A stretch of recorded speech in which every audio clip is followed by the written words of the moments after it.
It's a topic now that some people are just not comfortable with, planning for the end of life. Here in Connecticut, we've discovered that land at some cemeteries is at a real premium.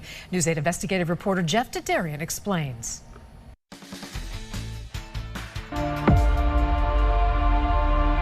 It's one of the hardest things to do, laying a loved one to rest. If you could tell him one thing. Heartache, loss, sadness, bumping up against logistics and details. What do you want him to know most?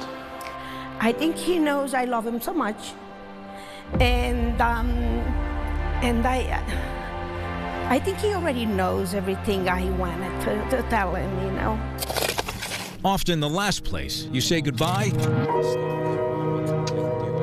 is here, a cemetery. Talking about death is taboo for a lot of people. It's not comfortable. It's that uneasy feeling, right? Our own mortality, if you will, flashing before our eyes.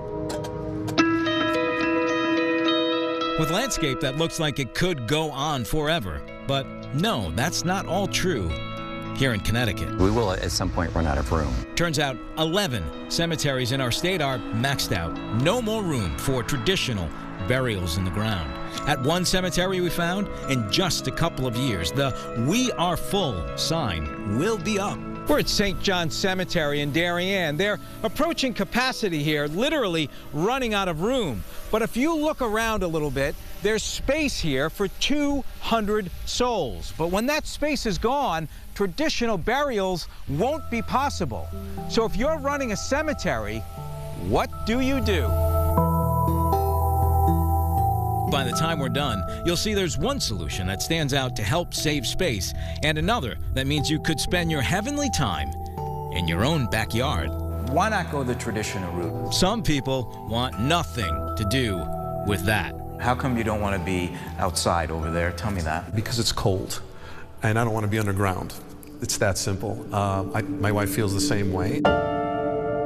We're still burying people in there, but we take Ken Devaney with the Catholic Cemeteries Association out of the Diocese of Bridgeport tells us when cemeteries were first designed around here, there wasn't some fancy analysis done on how much land was really needed. Most of the cemeteries started as parish cemeteries out the back door of the church, and when someone died, that's where they were.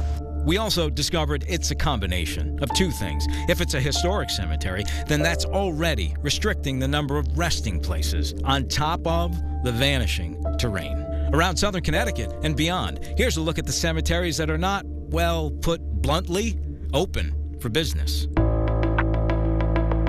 St. Augustine Cemetery in Bridgeport. St. James, also in Bridgeport. Kings Highway Cemetery in Westport. Old St. Peter's in Danbury. And St. Mary's Cemetery in Norwalk.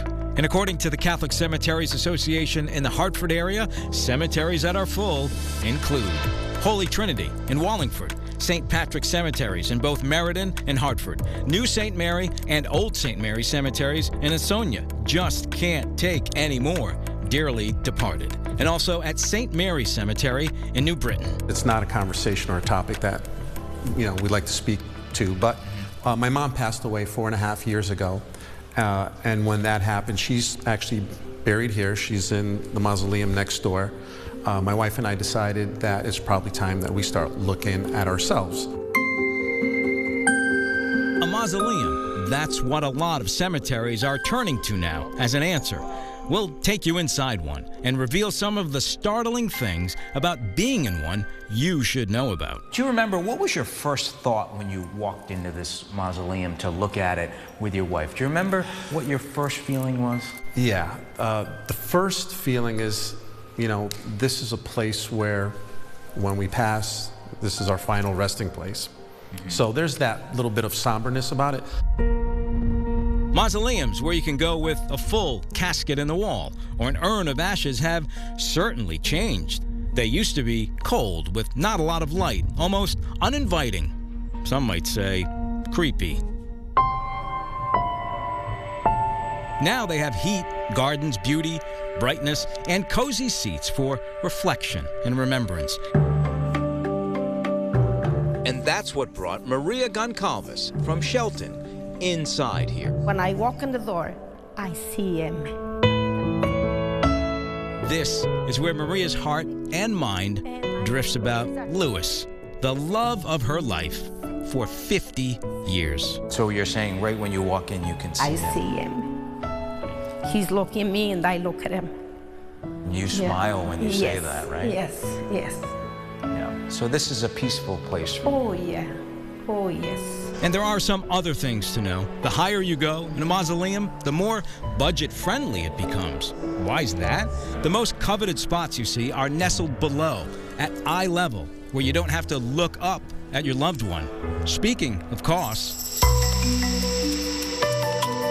being buried in the ground roughly costs about $4,500. That doesn't include the opening and closing of the grave, concrete vault, headstone, or casket. A mausoleum spot runs about $5,000 to $10,000, depending on size, location, and other factors. Space for an urn, that's about $3,000. Remember that natural alternative we mentioned? It's called terramation, or human composting. It's basically the accelerated conversion of a human corpse to soil. If State Rep Christine Palm has her way, letting your body decompose if you want will become Connecticut law, with legislation she's now sponsoring.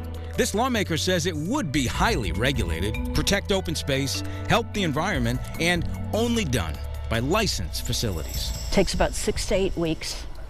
It's very clean, hermetically sealed. The body goes into a vessel with wood chips, alfalfa, hay, other organic compounds. How does it work once people get that cubic yard? What can they do with it? Spread it in their yard, put it in a forest. No matter what your plans are, none of us, right, can escape this reality. It's the only thing that we all share. We're all going to die.